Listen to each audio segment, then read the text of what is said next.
What is up, ladies and gentlemen? Greetings and salutations. Jeffrey Wilson right here riding shotgun with my partner in crime, UFC Hall of Famer, destroyer of worlds, slayer of dragons, Pat Miletich. And today, man, we have an awesome guest, former light heavyweight champion Tito Ortiz, that goes right in the vein of everything combat. We're going to talk about his life, his career. Ladies and gentlemen, if you haven't missed some of the archived episodes, we have had on Ben Askren, former heavyweight champion George Foreman, Bruce Buffer, Dan Gable, Eric Bischoff. And today, like I said, no shortage of stories from this man talking about his tough life, because everything in everything in life is a fight. That's what we're talking about. But we're going to be back in 2 minutes, ladies and gentlemen, with Tito Ortiz, but we got to pay a couple bills real quick. See you in just about 2 minutes.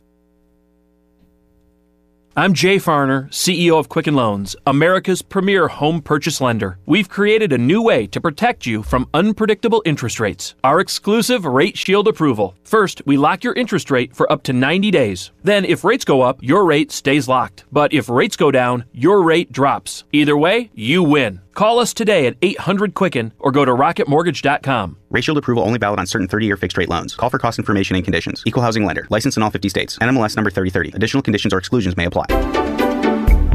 Get more with McGrath. If you have been losing sleep at night over the state of your current vehicle, listen up. During Moonlight Madness at the McGrath Used Car Superstore of Davenport, you've got 4 big days to save more on the used vehicle you want. Now through Thursday night only, used SUVs starting at $89.88. Plus, Iowa's best used truck selection, F-150s, Rams, Sierras, and Silverados, priced from $10,988 during Moonlight Madness at the McGrath Used Car Superstore of Davenport. If credit's a concern, McGrath has more new finance sources available to make it happen for you during this special event. Over 2,500 pre-owned vehicles specially priced during the 4-day Moonlight Madness sale. Ends Thursday night at the McGrath Used Car Superstore of Davenport, 4618 North Brady Street in beautiful Davenport. Get more Moonlight Madness specials when you log on McGrathAuto.com. Score great savings now during Menard's Super Sale. Mastercraft is the name to know for top quality doors. Updating your doors is a great way to add a stylish look to your home. Choose from our stock selection or design your door your way using our online door store. The 3-panel Mission interior door pre-finished in gun stock is $179.99. Find this and other big savings during Menard's Super Sale, going on now through February 2nd. Save big money at Menards. What you're looking for is a great experience finding designer fashions in a fun environment. Grace Boutique in Bettendorf is here to make you feel welcome. Whether you're shopping for upscale fashions, business clothes, or the perfect outfit for a night on the town, Grace Boutique will make shopping easy and fun. Looking stylish can make your whole day better. Find an eye-catching, intoxicating look that gives you the striking style that you desire. They also offer private parties, fashion consultations, and more with new merchandise weekly. Grace Boutique, 53rd Avenue, Bettendorf. ESPN 93.5 is KJOC Bettendorf Quad Cities from the Sheedy Family Chiropractic Studio.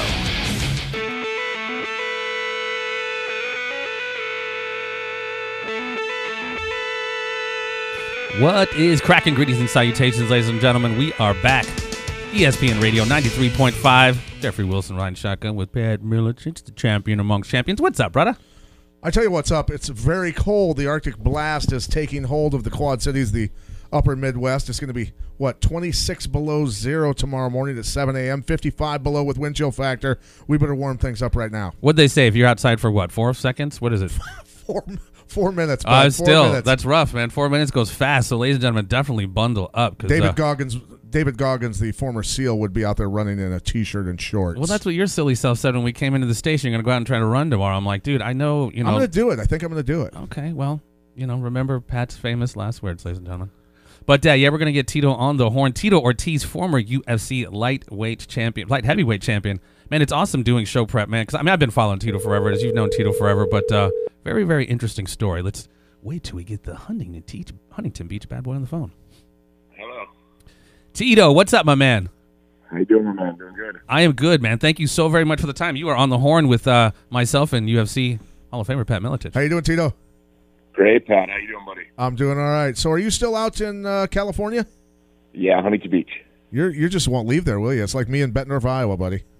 Oh man, I live in the harbor. I got a boat behind my house. I ain't going anywhere. My whole life I've worked to get to this area, and the home I'm in a council.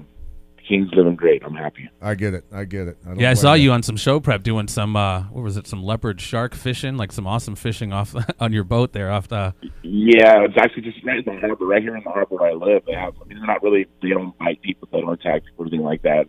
They're bottom feeders, but they're exciting to catch. They get from anywhere from a foot to 6 feet. So nice. Yeah, that'd be fun reeling in a 6-footer. Yeah, and I mean they're pretty nice. They're really cool looking too. Are they edible? Yes, they are edible. Okay, good. But we don't eat them. We just leave them back in there. Yeah, sport fishing at its best. Catch and release. Exactly. I go out and catch the tuna and have the edible fish. There you go. Well, just remember as we have this conversation, ladies and gentlemen, we are on ESPN 93.5 terrestrial radio, so please let's keep our profanity to an absolute non-existent. But we can still have an interesting conversation without swearing, right? Yeah. Well, I mean, looking back, man, this show is all about, everything combat. It's not so much about physical combat, even though a lot of the guests we've had on, George Foreman, et cetera, can speak to physical combat. It's more of a metaphorical combat, man, of overcoming different adversities in life. And, your life is absolutely no exception, sir. I mean, I've been following your career for a very long time, but kind of getting into the nooks and crannies, man, you've been through a lot, man. You definitely came through a lot to become the champion that you are. If you don't mind, kind of go back a little bit to your childhood, man, because that's kind of where it started for you. And I talk about it a lot, man. A lot of people who've excelled champions in life, there's usually something that's pushing them. Either they're running from a demon, toward a demon, trying to, get a monkey off their back, trying to prove something to somebody, if you will. And, again, your life is no exception, man. If you don't mind, take us back in time and what started Tito Ortiz on the path of championshipness. I think it was just the hustle in general. At the age of 6, life was normal for me. I think it was great. My father was a part owner in a business. My mother's a stay-at-home mom. Life was normal. I had 3 older brothers, kick my butt every day. And then about ages 6 to 7, my mother and father fell into drugs. They fell into heroin. My father went to the hospital to get a hernia removed, and they put him on morphine. When he got out of the hospital, he was addicted to morphine for a little bit. And then his brother turned him on to heroin, and life went down from that point out on, all the way up to about 13 years old. And in between there, I would take the bus from Santa Ana down to Newport Beach and go fish off the pier. And I loved fishing. It was just something I loved to do. And at 11, my father and his business actually went on a fishing trip on a boat. I was naming all the fish. And one of the deckhands on the boat, he's like, "How do you know so much about fishing?" I'm like, "This really interests me. I love fishing." Because you come back next week on the weekend and you come out fishing for free. You scrub the boat on the way in. I was hooked, line, and sinker. I was sold. And I continued doing it. I mean, there's opportunities where it was just I would ditch school just to go do that because I didn't really like school. My parents didn't care about me going to school. I mean, I lived in a motel. I just wanted to get away from downtown Santa Ana or from Santa Ana. It was just kind of a lower poverty area. I was just going through a lot of stuff with my parents. My older brothers lived in Huntington Beach with their guardian, and I stayed with my parents with their drug addiction. I'd seen many things, and I grew up quick. I remember selling fish on the pier. It was just the hustle of it. Working at the Dory fleet at a young age, baiting lines, working on the boats at a young age, scrubbing boats down, slaying fish. I mean, I did that all the way up to about, 18. And throughout that time, I found into wrestling. When I was 13, my mother left my father. We moved back to Huntington Beach from Santa Ana, and I found wrestling. Or wrestling found me. However, it worked out. Yeah, all my true fans, they know my true name is Jacob. And in the Bible, Jacob wrestled against an angel, and the angel saved his life. So I think wrestling is something that saved my life. I turned my wrestling career from high school of only 4 years to going to junior college, winning the state title 2 years in a row, to go into Division I and going for my degree of physical education with a minor in special education teaching because I wanted to help with kids. But I was a training partner of Tank Abbott at that time. I was his wrestling partner. We never sparred or anything. It was just mostly just wrestling, jiu-jitsu. And I learned really, really quick. And I was taking him down at will. And I saw a guy, Jerry Bolander, who fought in the UFC, I think UFC 11, and won the tournament. And I was like, Jerry Bolander from Lockford, California. I go, that looks so damn familiar. I looked back at my wrestling stuff, and I wrestled him. I dominated him. I was like, wow, we're going to give this a try. I told Tank, and Hank kind of laughed at me. He was like, "Oh, you want to fight the UFC?" I'm like, "I want to try." I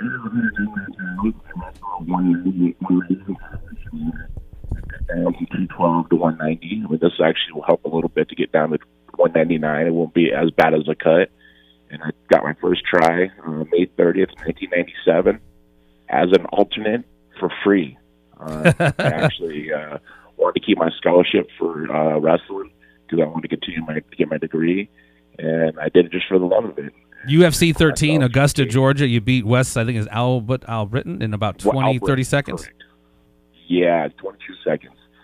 And let me tell you, talking about fear and not sure what's going to happen, and just your emotions take over, and just the training is repetition is what took over in the fight. And that's the stuff we did. And it was just, I finished the fight quick, and I found myself in the finals against Guy Metzger, and I was pounding him out, had my inside cradle, and this move was a move that I worked with my coach, Paul Herrera, so much with, and he could never get away. And all of a sudden, the referee stopped for bleeding. First time back then, UFC 13, they never stopped for bleeding.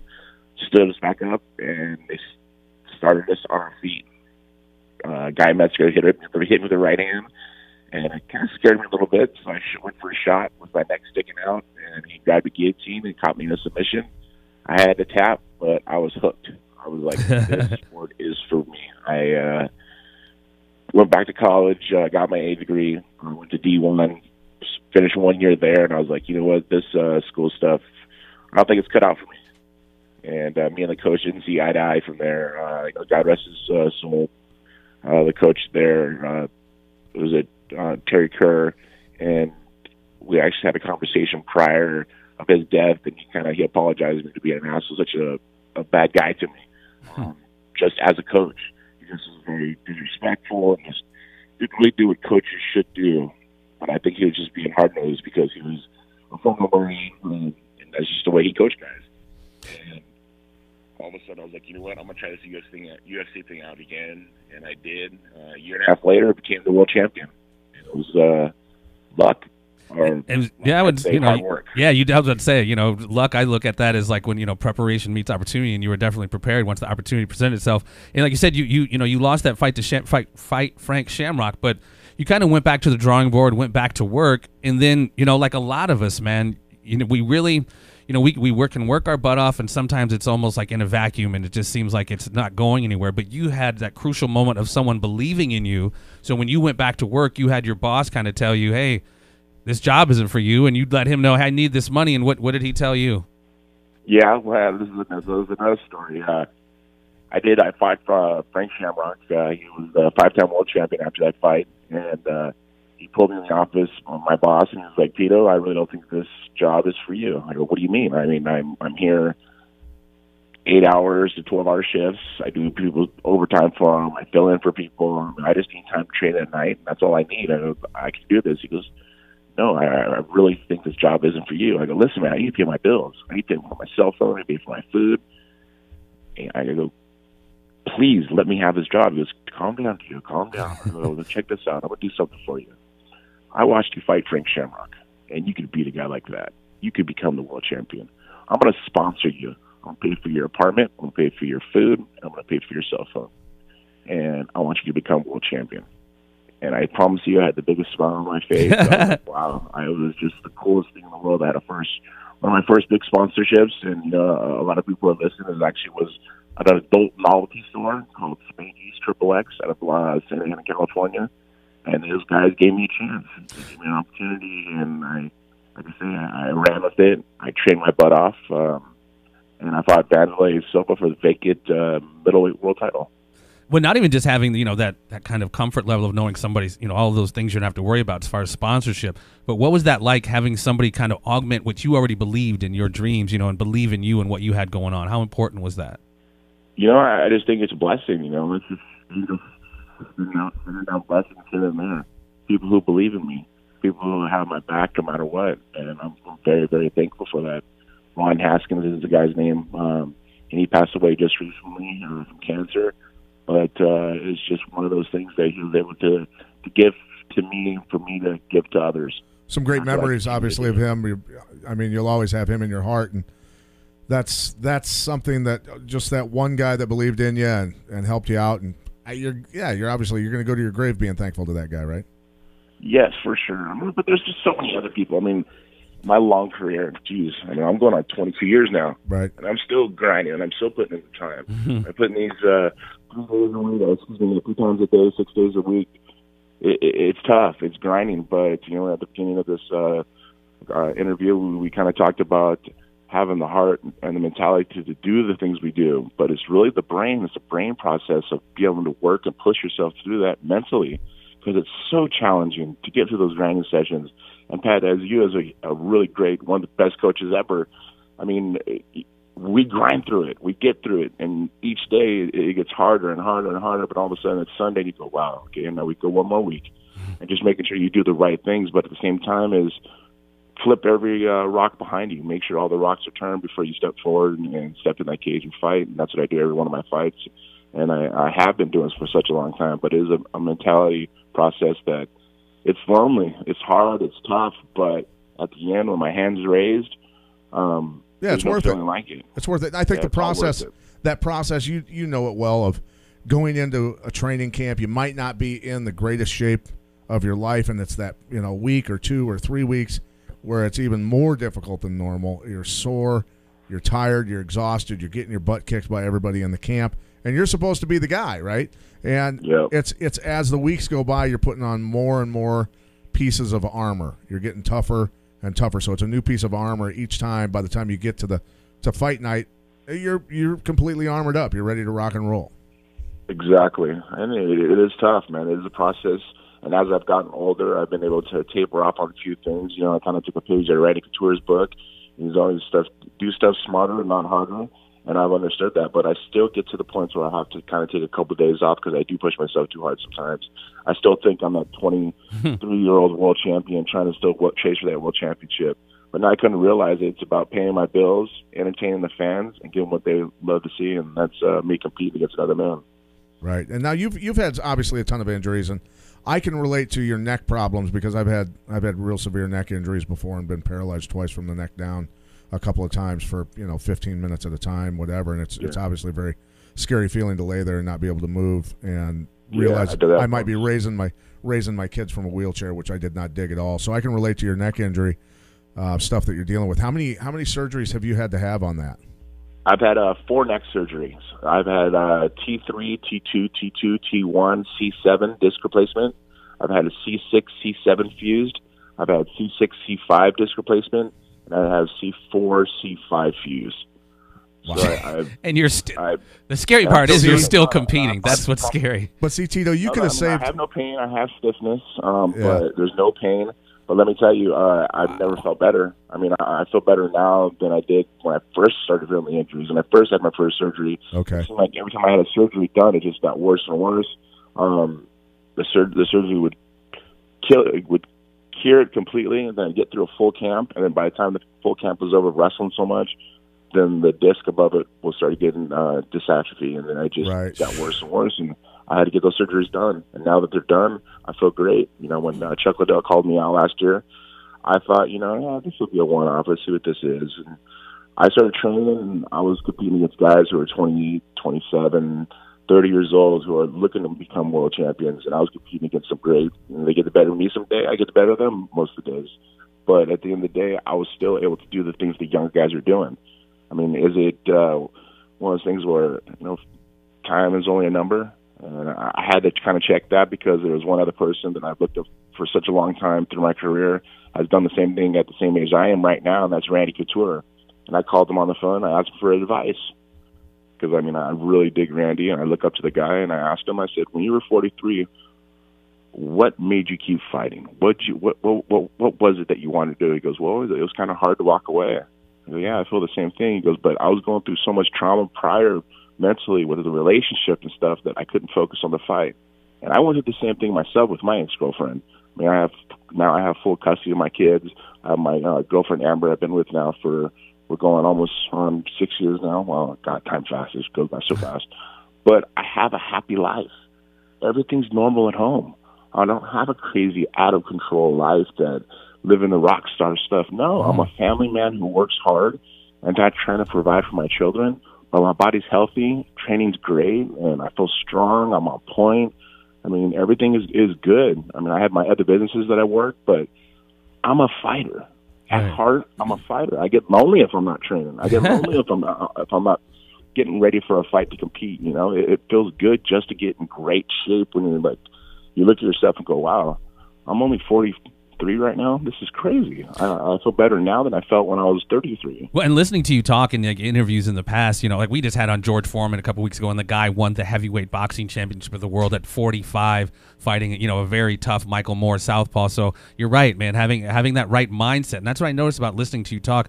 Your mindset is very crucial to kind of your success. Like I know you just talk about kind of wanting peace in your life. You're a very humble guy, you know, a very golden rule guy. Just kind of treat people how you wanted to be treated. So I think your rather positive mindset has kind of helped you with your kind of physiology and being able to keep going the way you're doing. Because like 8 surgeries, I mean, that's just crazy. And like, you know, you're still competing. Yeah. I know. 3 knee surgeries, lower back surgery, 4 neck surgery, and a reattachment right on my left eye. And about 20 concussions throughout my career of 22 years. It's kind of crazy, but at the same time, I've loved it. I wouldn't take anything back from it. But I've taken care of my body, you know. I've always eaten the right things. I mean, I've never stopped training since I've been 15 years old. I mean, I'm 44. I just turned 44 last week. Happy birthday, brother. I've always trained. Thank you very much. I've always trained. I've always kept my nose on the grindstone and working forward, working hard as possible. And there has been those low valleys that I was in a relationship that I probably shouldn't have been in. I was probably going out trying to save my mom, and I didn't make it happen, but I ended up paying for it. But at the end of the day, you know, I got 2 beautiful children at the end of the deal. My life's different now. Live and learn, baby. Live and learn. That's what it's about. That's really. I don't have UFC down my neck where Dana's yelling about me and saying this about me and that about me. I mean, I can relate to that, buddy. Yeah, exactly. You know how it is, man. And be on my level where he's just like trying to destroy me. And I scratch my head. If any people that were my friends at all and said they cared about me, and if I cared about them, I'd go out of my way to try to help them any possible way impossible. When I fought Chuck Liddell, and all of a sudden the next thing that was on the internet was Dana yelling and screaming of how horrible they couldn't imagine they let that happen. But a month prior, they let me and Chuck Liddell face off at the UFC Hall of Fame to promote the fight. I remember you said, yeah. That's what I don't get. Yeah, he's got that's the way he works. You know that, dude. I mean, when I was on a movie set in Mexico, the director John Hirschfeld calls me and goes, "Hey, somebody wants to talk to you on the phone." It's Dana White. Dana White says, "Hey, do you want to be the coach of the Ultimate Fighter?" And I said, "Well, you and I. Why are you calling me? We don't even get along anymore." And he goes, "Let's bury the hatchet. You know, we'll talk more about it when you get back from Mexico. All this." And he goes, "But will you be the coach of the show?" And I said, "Yeah, sure, no problem." So I'm sitting there. We end up going to a golf club. It's on the Paul Walker film. Paul Walker, Lawrence Fishburne, the Carradine brothers, the director, the producer, a bunch of my fighters who were in the movie with me. We go to this golf club, a private club, and we're watching the fights as Matt Hughes is fighting Joe Riggs. And Dana gets into the cage and goes, "All right, I'm going to announce the coaches for this season of Tough." And I'm like, "Oh, what's he doing? He's going to announce I'm not even there." And so he goes, "Frank Shamrock and Tito Ortiz." And I go, "Dude, what are you doing to me? Why?" And I had no animosity towards you about that, but I was genuinely mad at Dana for throwing me under the bus like that. He goes, you know. So when I got back, I called his office and I told his assistant, if your boss has any cojones, tell him to call me back. So he calls me back and he goes, "What do you mean if I have any cojones?" That wasn't the exact words he used, of course. Yeah, but I go, "Dude, what is wrong with you? Why would you even do that?" But that's the way Dana works, right? I mean, actually, yes, on many occasions it has. And like I say, he's a powerful man. He does his business right because that's the way he wants to do his business. And he doesn't think about anybody else besides himself. And it's too bad. Collateral damage. One day karma will come around. One day reality will. I mean, it all comes around. It always comes around. I don't wish any ill will on any person ever, right? But karma always comes around. Well, you've said that karma has played a big role in your life, but you know, going kind of back to some of your trials and tribulations, you know, you couldn't necessarily completely escape some of the kind of pitfalls that, you know, come with, I guess, even prior to success, but some of the pitfalls your parents went through and involved, you know, kind of your neck. When you start having neck issues, that's when you started kind of dealing kind of the Vicodins and the painkillers, and that became an issue for you up to a point where I found it very impressive over New Year's cold turkey. Could you just kind of briefly discuss kind of the role, the kind of trials you were having with prescriptions at the time and how you kicked it? Well, that actually was 2 years ago. After I fought Chael Sonnen, I got out of one of his guillotines, got out of one of his fat headlocks, and when I did that, I kind of popped my neck a little bit, and I ended up finishing the fight. I ended up choking him. And after the fight, I just was telling Jason, I was like, Perillo, my coach, I was like, dude, my neck really, really, really hurts. It's like, dude, you just got out of a headlock. What are you talking about? But no, but really, really, really hurts. So I went in and got, my doctor went and looked at it, and he said, was it T2, T1, C7, the disc are compressed. He goes, I think it'll be a 2-level disc replacement. When I get in there, if it's 3, will you allow me to do 3? I go, doctor, you've done my last 4 surgeries. I trust you 100%, whatever it needs to do, you need to do. So we get it all set up. This is probably about 2 months after the fight. I mean, Viking is just to make the pain go away. 1 pill in the morning, one pill at night, one pill for lunch. And then I go to the surgery, and they denied the claim. Okay, I was like, maybe scratch my head. I was like, okay, I did the injury inside of the Bellator cage. They should take care of this. It didn't happen. And I was like, what the hell's going on? Another 2 months go by. And once again, it went from 1 pill to now 2 pills in the morning, 2 pills at lunch, 2 pills at dinner. And then we go for it again in August. And all of a sudden, it doesn't happen again. Denied claim. And we had a conversation, me and Scott, some of the guys at, not Spike, but at Bellator, and I was like, I need to get the surgery done. And this is 8 months now. I've gone and I've been waiting for next surgery in pain, and I've been eating pills. I've gone from 3 pills in the morning to 3 pills in the afternoon to 3 pills at night. And I got the surgery done. My surgeon's like, make sure you take your medication. I'm on, doc, I think a little bit more because I've been eating them now for the last 8 months. He said, okay, we'll just make it 4. So I did 4 in the morning, 4 at night, or 4 in the afternoon, 4 at dinner. And that lasted all the way up to my last day of physical therapy for my neck. I was actually having 3 disc replacements for my neck. And it was the week of Chris Cyborg's fight on New Year's. I went to the fight. The fight was over with. She won. I went back to my hotel room, and I felt a little sickness. I was like, I feel sick right now. And the sickness was I was going through detox of trying to take painkillers. My body was asking for more painkillers. That's right. I was like, you know what? This is a new year. I looked at my girlfriend Amber and I said, babe, I don't need any more painkillers. Take these. She took them, and I sat in a hotel room in Vegas for about 5 days, throwing up, just the worst cold sweats, everything, and came home, sat in bed for another 3-4 weeks, and kicked it. And it was the worst thing in the world I think I've ever gone through. It was so hard. I mean, that first 3 weeks was the hardest thing I think I've ever gone through. But it was in my mind. I was just like, I will not be my parents. I am not going to get addicted to a drug. I cannot let this happen. I got to be stronger than my will. And I was stronger than my will. And it was hard. It was tough. But it was an eye-opener. Cold turkey, you realize a lot of people who do go through these depressions, who do go through these problems of being addicted to painkillers, it's not the right way to do things. You can't mask something, just put a Band-Aid on it. You got to figure out the problem and fix it. Yeah, and I mean, with surgery, I got it done. So you can relate firsthand to how 70,000 people are dying a year from this stuff.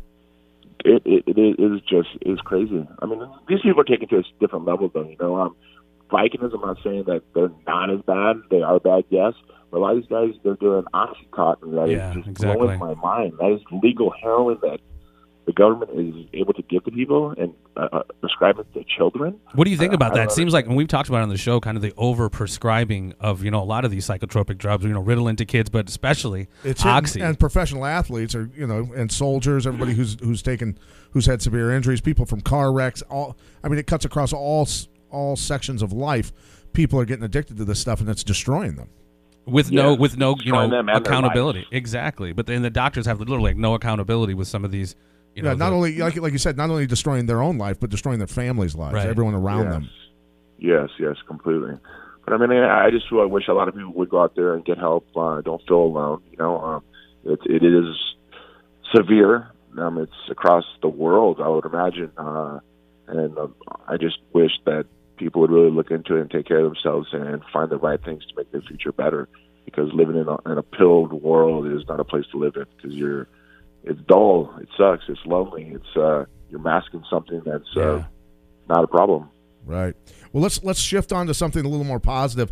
Let's talk about your history, team punishment, and the. It was a fun rivalry to watch because I was sitting back. I wasn't involved in it. My team didn't necessarily get along with the Lions Den, but you took it to all new levels with Ken Shamrock, and a lot of that. I mean, obviously you played it up a lot because you guys ended up being really the first big super fight in UFC history. I mean, you guys were the ones that really sold huge numbers of pay-per-views. But I mean, you guys generally didn't like each other at the time. 100%. There was nothing manufactured about that at all. That was just hatred. I didn't like him. He didn't like me, and we were going to fight. There was nothing, pre-scripted or anything. That was true hatred for sure. And I think that's why it sold so well. That's why I think they liked it. I think they saw the hatred between both of us. Yeah, it wasn't canned at all. I mean, and how did that get started? The dislike, what was it? Well, I don't. Which one how far do you want to go back? Was it because of what you did or after I beat Guy Metzger and wore the shirt, right? And then wore the shirt after. I mean, is that when Ken jumped on the cage, over the cage, like pointing at you, like you're being disrespectful or whatever? Yeah, and he told me not to be disrespectful as Guy Metzger said. He's learned more. He's forgot more than I've ever learned. And I was just like, this guy, he's gonna take a beating and I'll have the last laugh. Yeah, that was definitely one of the original super fights, and that's kind of when I first kind of started getting on board. So, what are your thoughts? You just mentioned Chris Cyborg, one of your many tentacles of the beast that you have stakes in the fire. One is it a management company, a sports management company where you manage fighters' talent. One of I don't know if you still manage her, but former. No, actually, we don't. She wanted to go with. Okay. I think she got signed with Audi, I believe. I'm not sure the management company, but just before this last fight, had someone get her mind and tell her something different. So, what are your thoughts on that? Just like insane scorching of somebody so dominant as Chris Cyborg, like Amanda Nunes, just seriously shocked the world. Chris came out way too aggressive. She came out with no respect. She gave Amanda no respect at all, and you don't do that to a champion. It was hard to see. It was hard to watch. Just because I love Chris. She's like a sister to me. I mean, I've helped her so much over the last 8 years, but to see that. It was just, it was a hard one to watch. That was for sure.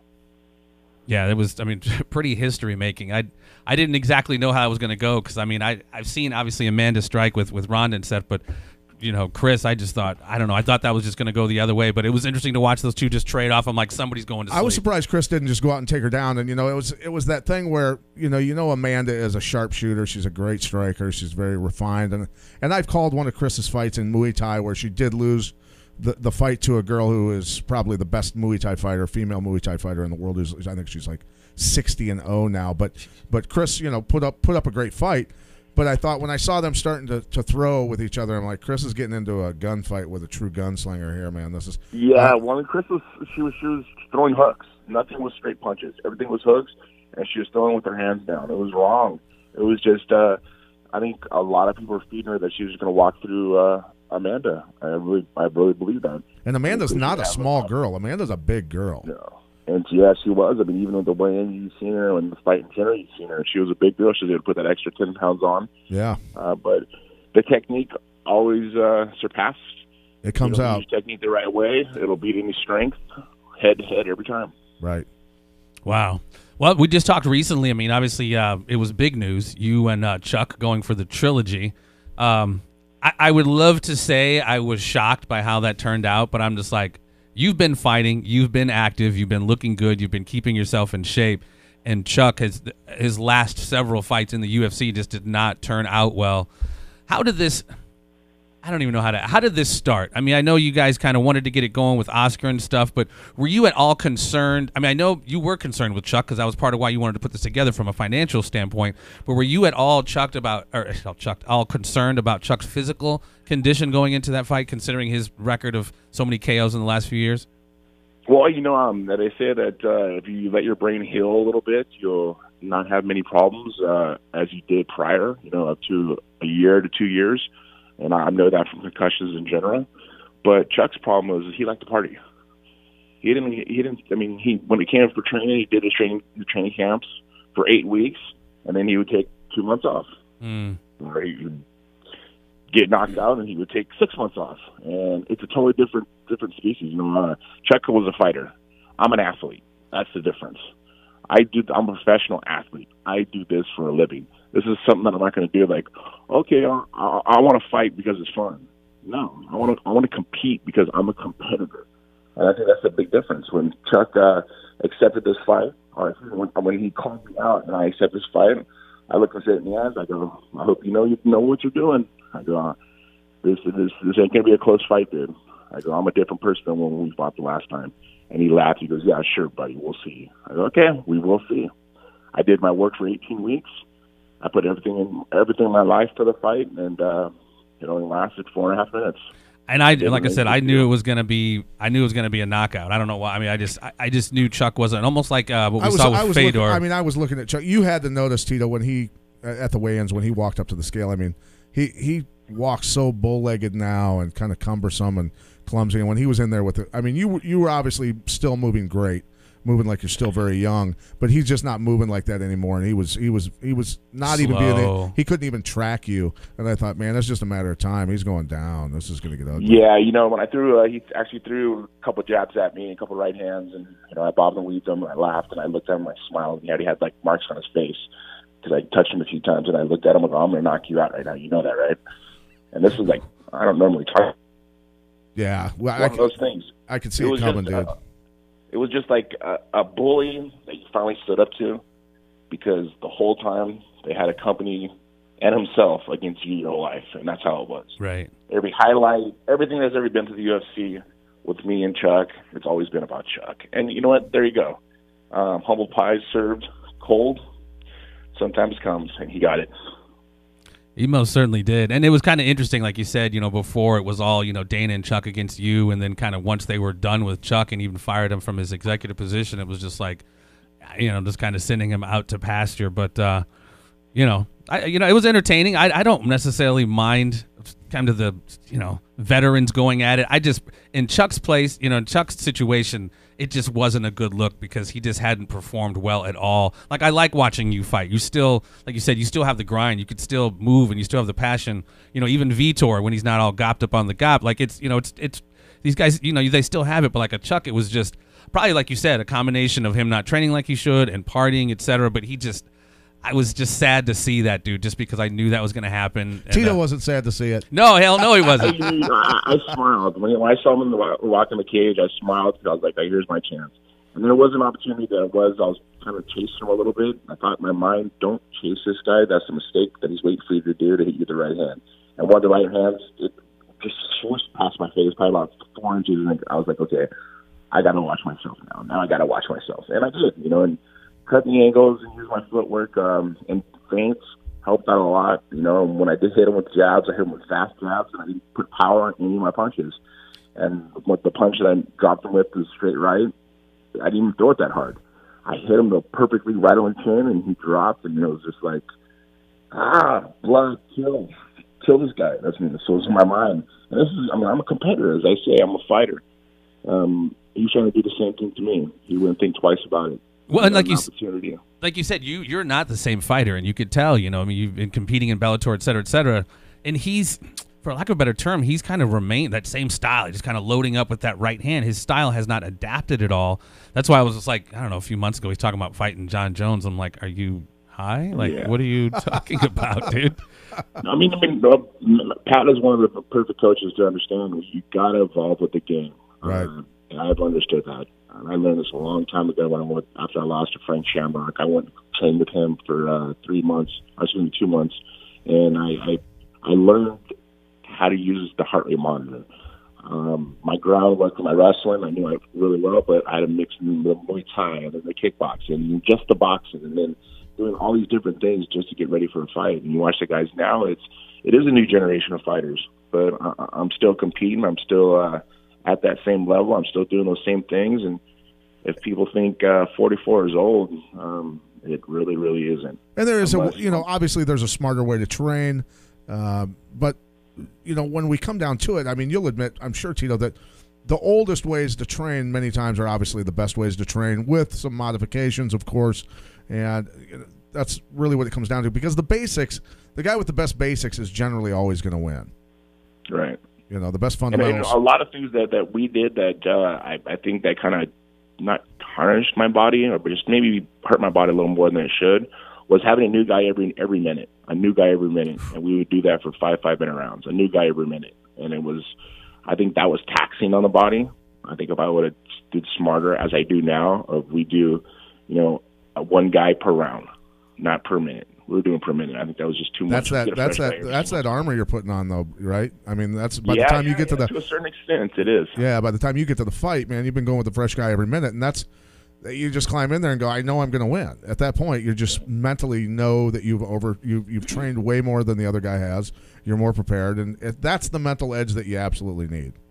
100%. Well, and you see now a lot of training, a lot of sparring has been kind of limited a little bit with kind of the onset of everyone understanding of CTE and brain trauma and concussion. You see a lot of camps phasing out as much sparring. Is that something you guys are conscious of at all? 100%. I mean, now when I spar, for this camp we sparred twice a week, but we used to spar 3 times a week. I would like to get it down just to 1 time a week. I mean, as Pat talks about building your armor, I think after 22 years, my armor's still built. Right. But you've got the knowledge. You've got the knowledge. Now it comes down to timing and being in shape, right? Yes, exactly. So doing, like I said, a lot of mitt work, a lot of bag work, a lot of repetitions where it's just over and over and over. Just like school. That's how you get straight A's, right? We got to do that work. Right. And, you talk about adapting and growing with the sport, technically, with knowledge, with, cardiovascular training and everything else. Let's talk post-career. Obviously, it's not the end of your career, but, I know that you've thought ahead. What is it you plan on doing with the rest of your life post-fighting? Well, I think I've already started a few of them. I have my clothing company, Punish Athletics, which is okay. My management company, Primetime 360, which we have about 23, 24 fighters that are decent up-and-coming fighters that will be great someday, hopefully, if they do the right things and make the right decisions and take the right advice. And, of course, Tito Ortiz Group, which is my wholesale card business that I run. And it's doing really, really well. We've been in the business now for a year, and our numbers have been amazing. I think we got rid of almost 3,000 cars last year. So nice. It's nice. I just got green-lighted on a show that I want to do called Sea Monsters with Tito Ortiz. So what's that about? So going around the world trying to catch the largest saltwater fish in the world, trying to set world records. And like I said, go to Gloucester, go look for big bluefin tuna, take them to the market in Japan, and show people how that process goes through. Dude, that's right up my alley. That'll be a blast. Yeah, that sounds interesting. Well, it sounds like... I'm sorry, go ahead. Going to the Great Barrier Reef, catching black marlin, from the biggest marlin in the world, going down to Florida to go catch some Goliath grouper, just to catch release, but trying to find the biggest, largest ones possible, and show people how fish are caught in these different areas. Educate the people. I think this is something that'd be perfect for Discovery Channel. So, yeah. It's something I would love to do. I'm a big fisherman. Since I've been a kid. So it's something I would love to do. I've always wanted to fish off the oil rigs for the giant groupers, dude. What a blast. Yeah, I know. I'm going to do it. One of my buddies, Joshua from Black Tip H, he actually has a place down in Florida. He fishes all the time. He's like, Tito, whenever you really come down and catch these big grouper, I got you. Well, I know part of your business acumen kind of got increased when you met Donald Trump, and you, like you said, everyone else went out and partied, but you picked his brain on how do you become a billionaire, how do you become a millionaire, how do you run these businesses, and he had said something to the effect of you need to have at least 5 businesses running, and when you're asleep, somebody else needs to be working for you. And it sounds like you're kind of on your way to you're acting, the fighting, etc. If you can speak to are you going to be partnering up with Oscar again, in as far as Golden Boy Promotions, not just as a fighter, but as like an executive or somebody in the offices? Not for sure yet. I've met with them today. It just feels like they don't have a stronghold on what MMA truly is about. I think they do have it in boxing, but with MMA, I think they have a little more work to do. So right now, I'm just gonna sit back. Of course, Scott Cookers came to me because he knows I have interest in fighting again. Another business came to me because they know I have interest in fighting again. So if the money's right and if fans want to watch me entertain, I'll do my job. Well, somebody who I find is quite entertaining, and he kind of, for me, started this kind of McGregor effect, if you will, kind of talking themselves. Chael Sonnen is somebody you have a deep history with, loses to Anderson Silva, and then talks his way into a light heavyweight championship with John Jones. You fought him not too long ago. You beat him, but Chael is just absolutely hilarious because he has this like weird compartmentalization of he beat you already. He's like, Tito's the worst. He's just, if I lose to Tito, I'm just like, you lost already, bro. And so now he can change people's minds on history, which is just That's so what weird. He does. Yeah, seriously. It's absolutely. He acts like it never occurred, which is just so funny. And so now, I peep him out on his little channel. But are you guys supposed to be fighting again in Bellator? I don't know. He's been really hush hush. Hello. I think he really doesn't want to. We'll see. Oh, we lost you for a sec. You were jumping in your vehicle, weren't you? Yeah. Yeah. I just jumped in my vehicle. There we go. We only need. Like I say, I've gone back and forth on Twitter with him.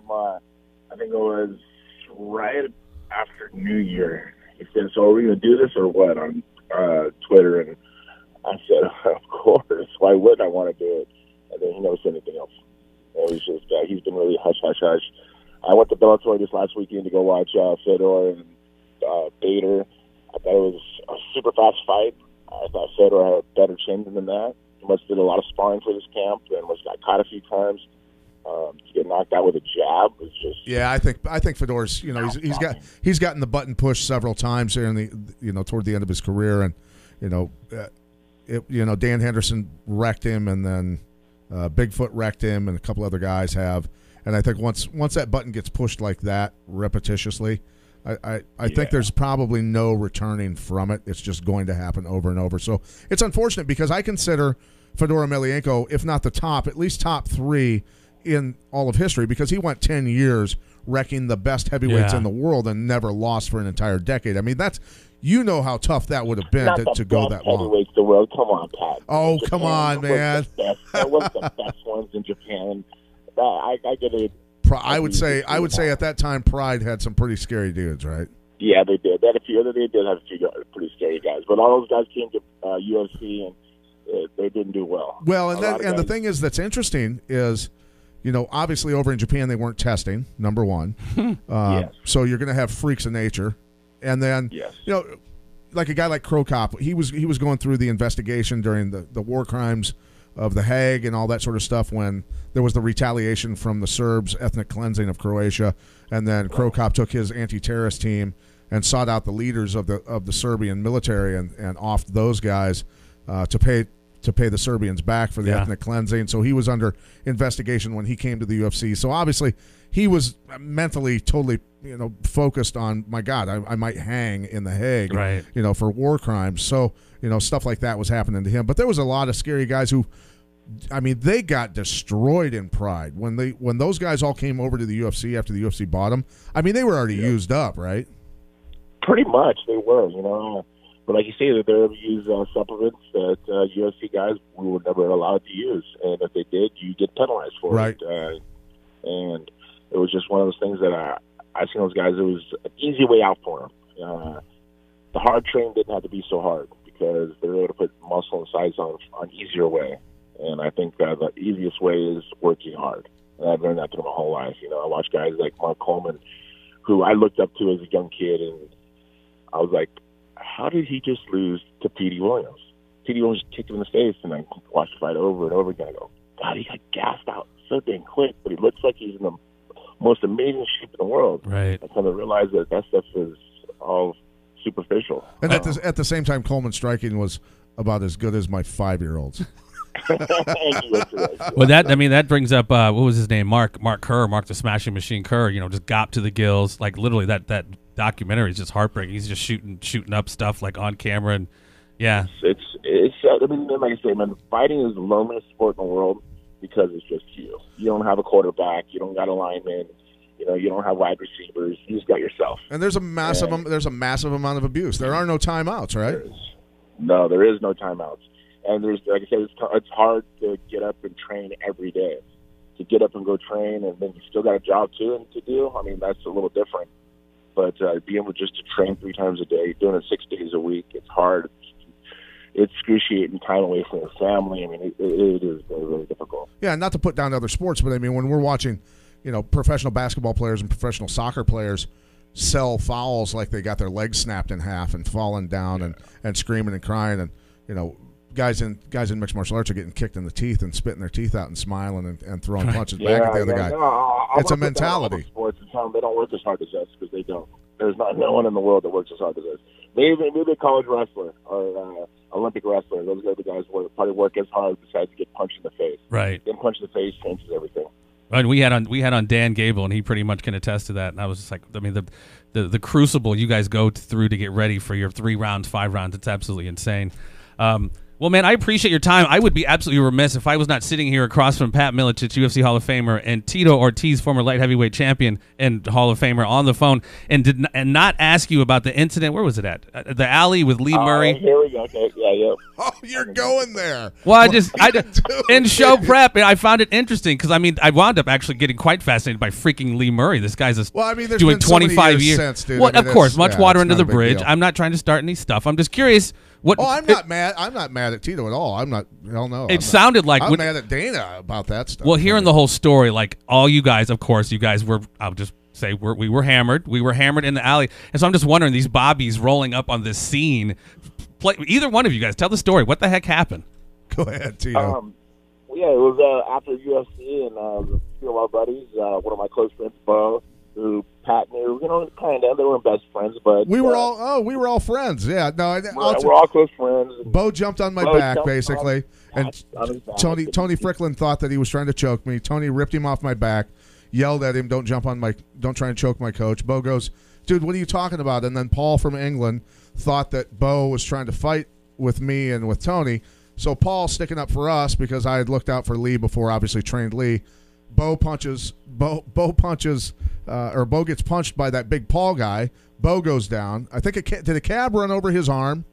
Well, he got punched and he got stomped a few times. And then the cab ran over his arm, and then that's when I came in. And then you and Lee Murray were going at it. And then I told Lee to get the hell out of there because he was kicking you in the head. He was kicking you with steel-toed boots in the head. And I stopped it because you and I were good friends at the time.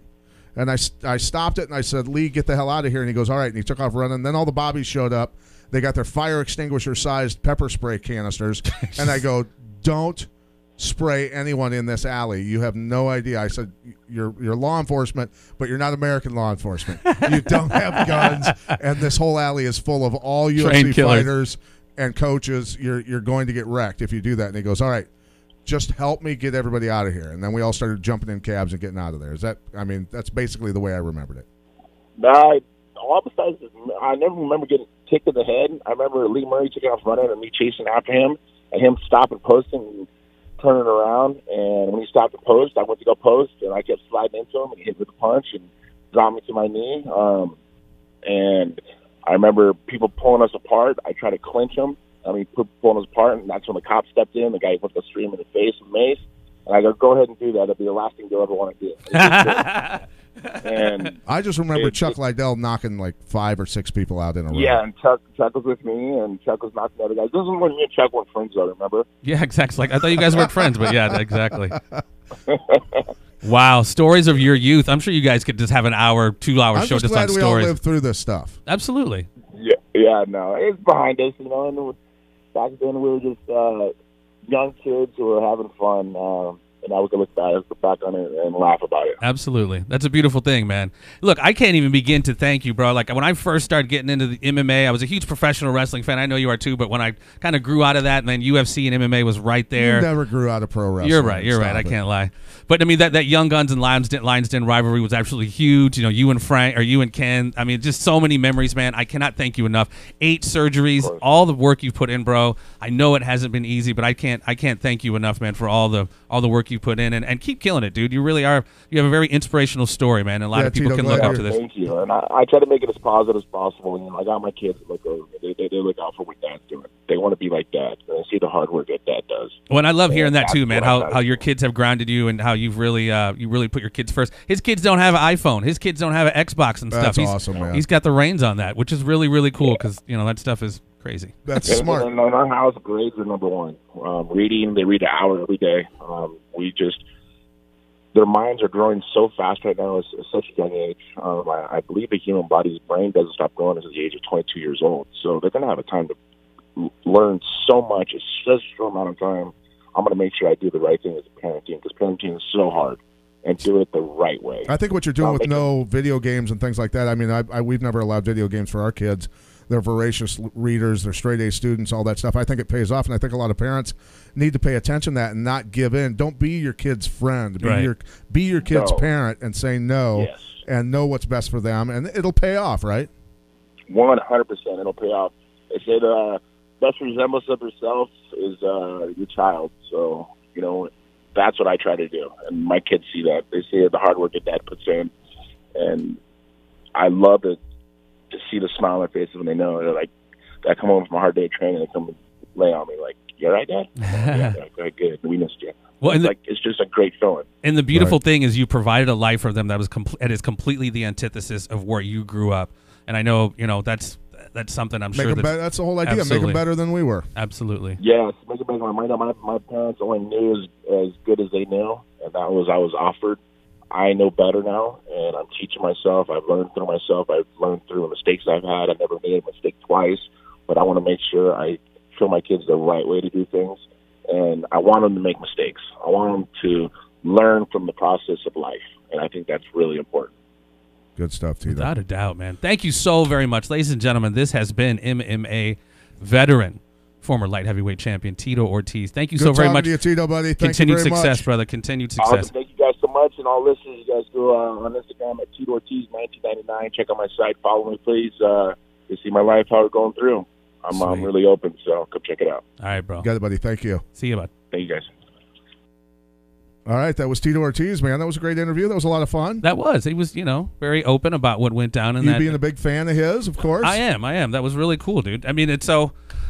I'm just going to mention real quick. For sure. I've got to mention that a couple of our sponsors, ACI Medicine here in Davenport, Sean Snyder, go see him when you've got issues with aches and pains, with fatigue issues, with a lot of autoimmune disorders. He can fix you up. He does extensive blood tests, analyzes you, figures you out, and gets you fixed. He fixed a lot of things that were wrong with me. Not everything, because there's some things that aren't fixable. There's still some stuff and there. Also chemicalfreebody.com, Tim James, who is a genius, a guy who's been healing people also like a madman.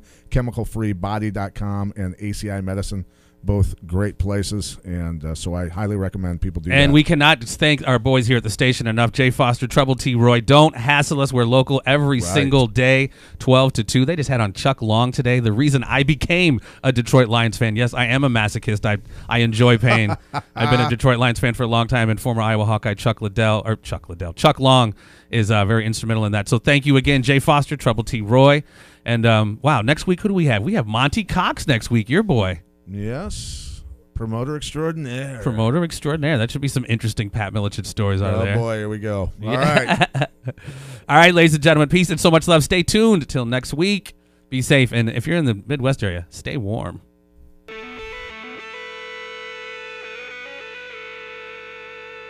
Beep's coming.